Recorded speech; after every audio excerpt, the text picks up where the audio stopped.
Hello, everyone, and welcome to Tuesdays with Tabitha. This is a weekly live stream where we discuss how you can manage change to prevent and resolve conflict in your organization.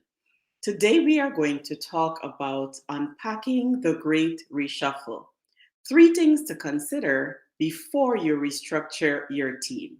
My name is Tabitha Liburd, and I am an attorney, an HR manager, and a conflict management strategist.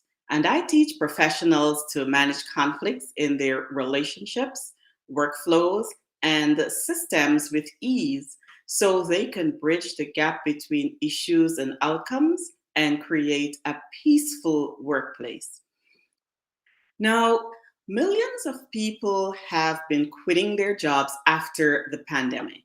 In fact, according to the US Department of Labor, nearly 4.4 Americans quit their job in February of this year. Now, this phenomenon is being called the Great Resignation. And this resignation is global. It doesn't only affect the United States, but here in the US, it shook up the labor market and it sparked what we are calling the Great Reshuffle, where rather than leaving the workforce altogether, workers are switching occupations, fields of work, and workplaces to get meaningful employment that suits their family lives and fulfills their passions.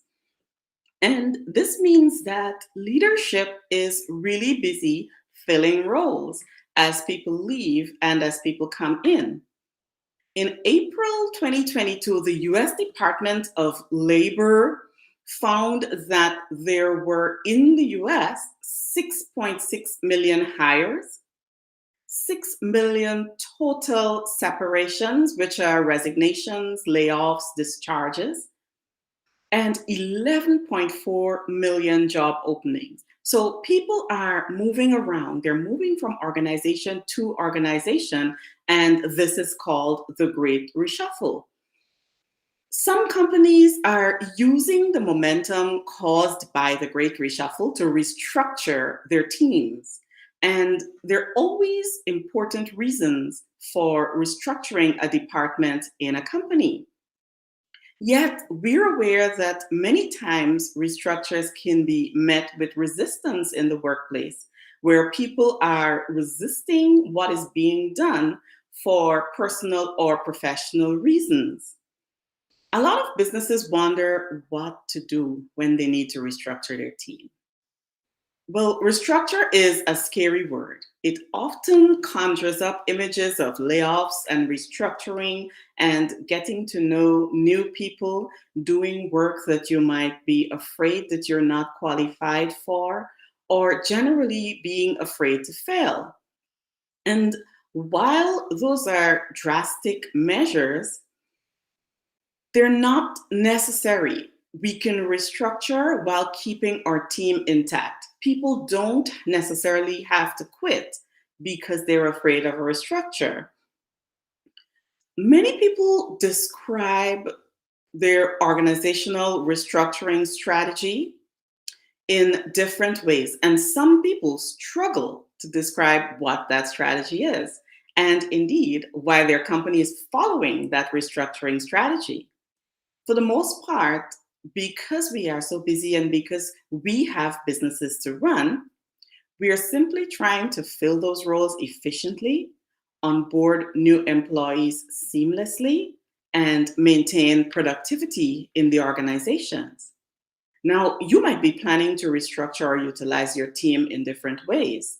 And if you're doing that, remember that work can be reassigned within a team for many reasons. The first would be skill, where you are reassigning work to employees who show an aptitude for that kind of work or who have qualifications, where we're reassigning work to employees who are suitably qualified. They may have gained a certification while at the organization.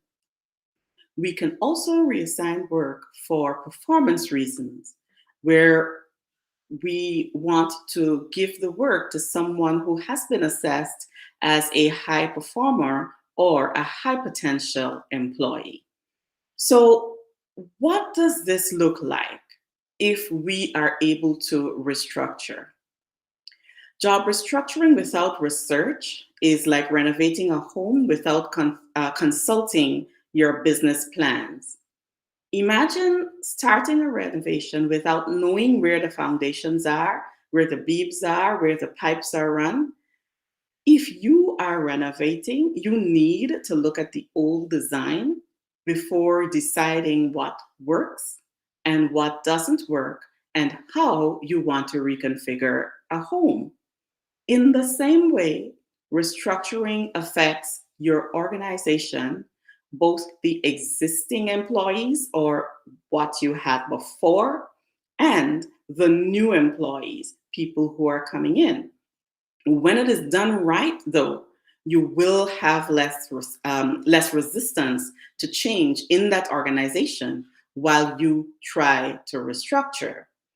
So, how do you make restructuring work for your company? How can we organize our restructuring successfully? Well, the first thing you need to do is build relationships with your team so that you have their trust. When your employees trust you, they will give you valuable feedback on what you propose to do and how they think it will work. And the most valuable feedback can come from someone who is actually in the role and performing. The second thing that you can do to make restructuring work for your company is to do one on one job description reviews with your team so that you review the role that they're in and you see what's working or what isn't working. And while you're doing that, you can also look for gaps in their knowledge so that you can create a training plan as you reconfigure the role to fit the vision of your restructuring plan. The third thing that you need to do to make restructuring work for your company is to understand that restructuring is not something that happens overnight. It takes time and commitment.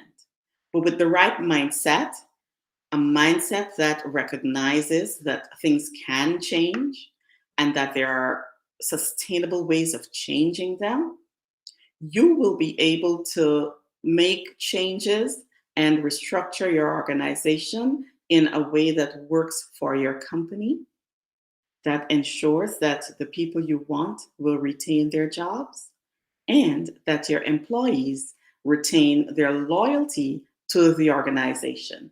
So, those are the three ways that you can consider restructuring your team and the things that you want to consider when you're making that plan. If you would like help implementing anything that we discussed today, feel free to email me at info@marshalldukeLLC.com. Hit the button and subscribe to our YouTube channel, and then set your notifications to see when we add new content. And you can also join our Facebook group, Conflict Resolution Room. So thank you very much, and I wish you success in your restructuring. I wish you success in your organizational leadership. And I'd be happy to chat with you about anything that you have heard today. Take care, thank you, and bye.